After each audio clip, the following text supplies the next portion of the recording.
শুভ দুপুর বন্ধুরা, আজকে কি রান্না করেছি। গুড মর্নিং বন্ধুরা, আমি রেডি হয়ে গেছি, মর্নিং ওয়াকে যাব।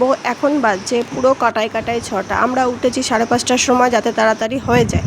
তো উঠে পড়েছি, তারপর রেডি হচ্ছি, আর রেডি হয়ে হাঁটতে চলে গেলাম। আমি যখন হাঁটতে যাই তখন মোবাইল নিয়ে যাই না, কারণ আমাদের প্রত্যেকের জীবন থেকে মোবাইল কিছুক্ষণ দূরে রাখা দরকার। আর মর্নিং ওয়াক তো শরীরের পক্ষে উপকারী, সেখানে ফোন নিয়ে গেলে ক্ষতি হবে, সেই জন্য আমি ফোন নিয়ে যাই না। বাড়ি এসে কিছু কাজকর্ম সেরে নিজে চা বানালাম, খেলাম, হাজব্যান্ডকে চা দিলাম, ছেলেকে কমপ্লান দিলাম, আর ছোটো ছেলেকে মাছ ভাত দিলাম। তারপরে এরা খেলছে, বসে বসে দেখছি, আর আমি চা খাচ্ছি।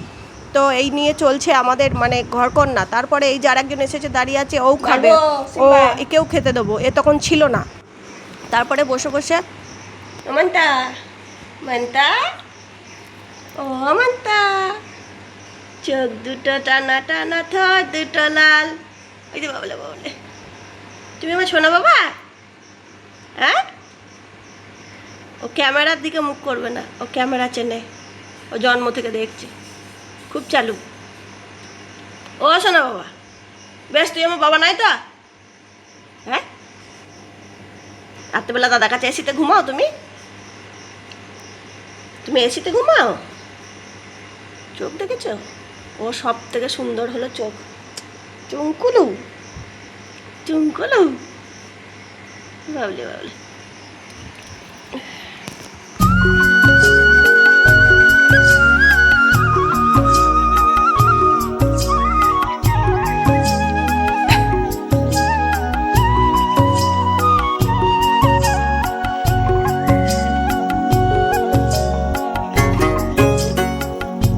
সকালের আকাশটা বেশ ভালো লাগে, ঠান্ডা ঠান্ডা হাওয়া দেয়, আর মেঘলা মেঘলা, এখন তো মেঘলা মেঘলা আকাশ। সকাল থেকে দেখে মনে হবে এই মাত্র বৃষ্টি চলে আসবে, তো এত মেঘলা করে থাকবে। আর যত বেলা বাড়বে এমন রোদ দেবে, মনে হবে মাথা ফাতা ফেটে যাবে। তো এই হয়েছে রোজকার ঘটনা, আর দুপুর হলেই রোজ বৃষ্টি আসবে। এটা তোমাদের ওখানেও কি হচ্ছে? আমাদের এখানে কিন্তু এমনই হচ্ছে, সকাল হলে মনে হয় মেঘলা, এই বৃষ্টি আসবে, বেলায় খুব রোদ, আর দুপুরে বৃষ্টি, আর একদম সার্ফ নেই। আর যে কোটোটায় আমরা সার্ফ ঢালি দেখবে সেই কোটোটায় অনেক লেগে থাকে, সেই লেগে থাকা কোটোটাই জল দিয়ে আমি আজকে জামা কাপড়গুলো মাখিয়ে নিলাম, কারণ এগুলো মাখানোর দরকার। অথচ সার্ফ নেই, কী করব, বুঝে শুনে চালাতে হবে। সংসারে নেই বললেই তো এখনই আনা যায় না সব কিছু, পয়সারও ব্যাপার থাকে, সময়েরও ব্যাপার থাকে। আর যেহেতু আমাদের সাপ্তাহিক মাল আসে, শনিবার বা রবিবার আমাদের মুদিখানার দোকান থেকে মাল আসে। এবার আমি যদি মাঝখানে নিয়ে আসি তাহলে সমস্যায় পড়বে, সেই জন্য কদিন চালানোর চেষ্টা করছি। বুঝে শুনে চালালে ঠিকই চলে যায়, তো তাড়াহুড়ো করার দরকার নেই। অনেকটা কোটোয় লেগেছিলো, আমি জল দিয়ে ভিজিয়ে রেখেছিলাম, ওটাই নিলাম, ওটাতে 2 বালতি কাঁচা হয়ে যাবে, যা সার্ফ লেগে আছে। তো জামা কাপড়গুলো মাখিয়ে নিলাম, যেটা কাচার দরকার সেটা এখনই কেচে মেলে দিচ্ছি, না হলে শুকোবে না, কারণ খুব রোদের ব্যাপারটা কখনো ভালো কখনো মন্দ।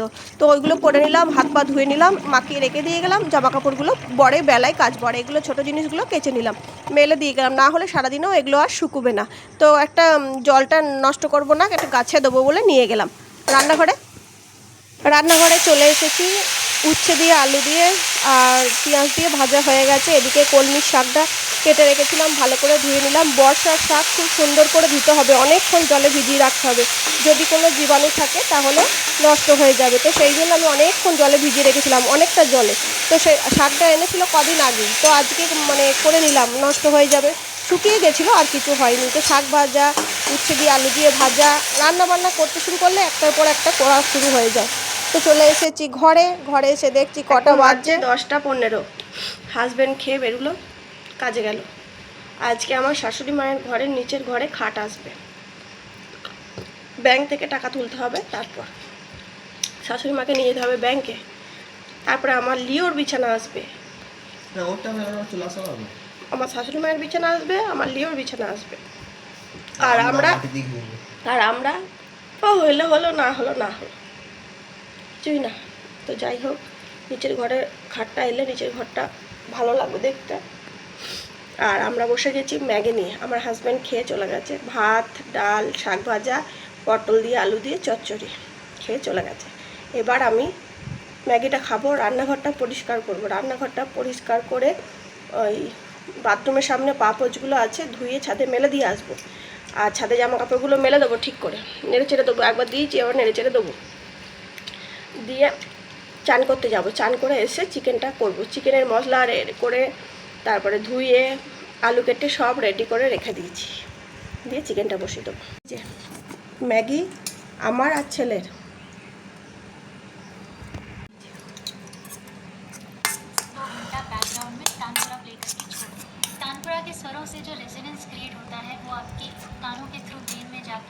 আমরা রান্নায় বেশি তেল ব্যবহার করি না, ওই জন্য চিকেনটা আজকে ম্যারিনেট করছি। কারণ সমস্ত মশলা দিয়ে অল্প তেল দিয়ে চিকেনটা ম্যারিনেট করে রাখবো, ওটাই চাপিয়ে দেবো। এটা হলো লিওর বিছানা, অনলাইনে অর্ডার করা হয়েছিল। লিওর বিছানাটা চলে এসেছে।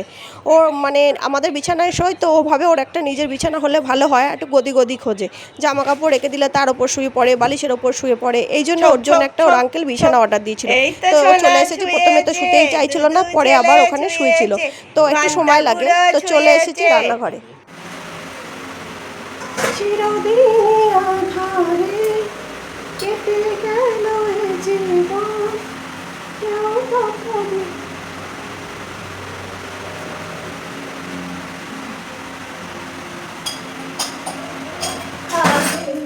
কাছে আসেনি, দূর থেকে দেখেছি পূর্ণিমা রাত আমি, দূর থেকে দেখেছি পূর্ণিমা রাত আমি, কখনো আমার ঘরে আলো জ্বলেনি, চিরদিনই আধারে কেটে গেল এ জীবন, কেউ তো প্রদীপ হাতে কাছে আসেনি, দূর থেকে দেখেছি পূর্ণিমা রাত আমি, দূর থেকে দেখেছি পূর্ণিমা রাত আমি, কখনো আমার ঘরে আলো জ্বলেনি।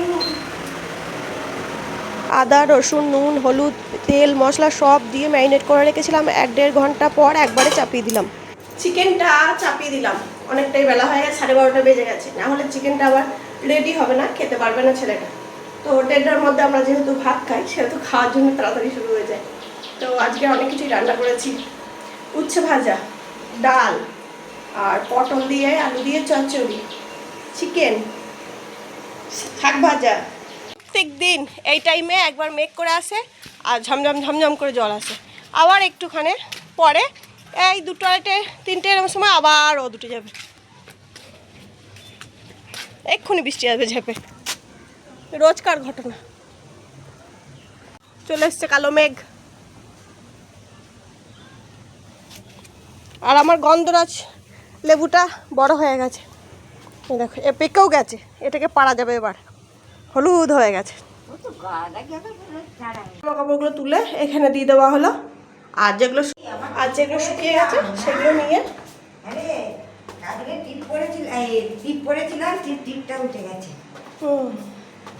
আর যেগুলো শুকিয়ে গেছে সেগুলো নিয়ে এসে রাখলাম ভাঁজ করে। মা একবার রাখলাম একবার রাখলাম। শুধু জামা কাপড় মাখালেই হয় না, জামা কাপড় মাখানোর পর সেগুলো মেলতে হবে, সেগুলো তুলে নিয়ে আসতে হবে, আমারগুলো আমার জায়গায়, হাজব্যান্ডেরগুলো হাজব্যান্ডের জায়গায়, ছেলেরগুলো ছেলের জায়গায় রাখতে হবে। তো সবাই বলে কী রান্না কাজ করো সারাদিনের, ওই তো রান্না করা ঘর দোর মোছা কাজ। বিশ্বাস করো 101টা কাজ, একটা কাজের সঙ্গে আরেকটা কাজ যে কীভাবে জুড়ে আছে এই কাজের হিসাব কাউকে দেওয়া যাবে না। হাউসওয়াইফ হওয়া অনেক কঠিন, অনেক কাজ, সারাদিন সকাল থেকে রাত অবধি ডিউটি। এই কাজের কোনো ছুটিও নেই, কোনো মাইনেও নেই, আর কোনো কেউ তোমাকে হেল্পও করবে না। হাউসওয়াইফদের খুব চাপ। যারা বাইরে কাজ করে তারা কিন্তু শুধু বাইরেই কাজ করে, আর যারা বাড়িতে কাজ করে তারা না পায় রেস্ট, না পায় ছুটি, না পায় কারো কাছ থেকে প্রশংসা, না পায় ভালোবাসা, শুধু করেই যায়। এটা হলো হাউসওয়াইফদের প্রবলেম, বুঝলে? তো এরা করতে করতে মানুষের কাছ থেকে এত কথা শোনে যে জীবনের প্রতি ঘেন্না ধরে যায়, মনে হয় যে হাউসওয়াইফ কেন হলাম। মানুষের জন্য করে যদি মানুষের কাছ থেকে ভালোবাসা প্রশংসা এগুলো না পাও তাহলে সমস্যা। তো আবার বৃষ্টি চলে এলো, দেখো।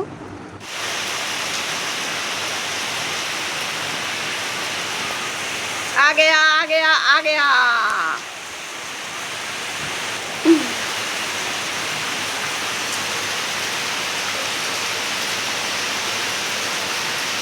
रिमझिम गिरे सा कैसे लग जाए मन लग कैसे अगर दिल में गिरे सावन सुलग जाए मन भीगे आज इस मौसम में लगे कैसे अगर বৃষ্টি বৃষ্টি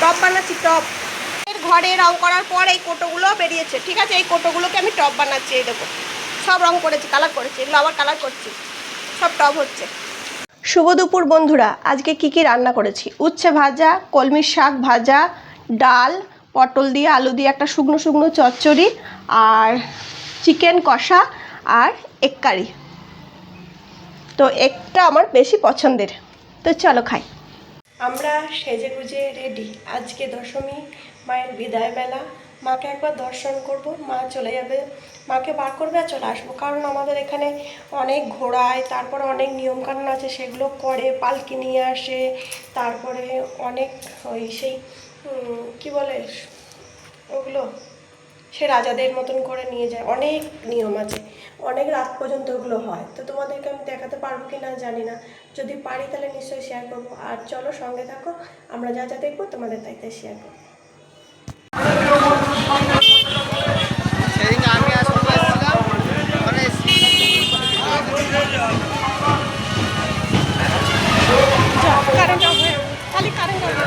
তোর বন্ধু কার বাড়িতে এত স্ট্রিক্ট হবে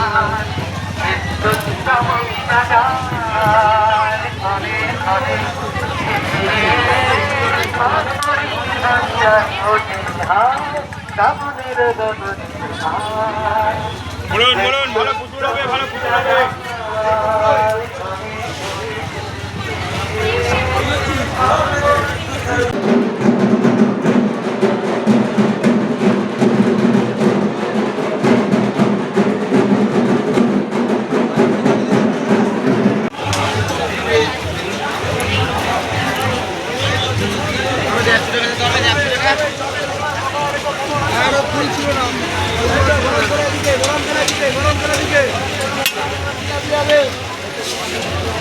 ফর্মুলা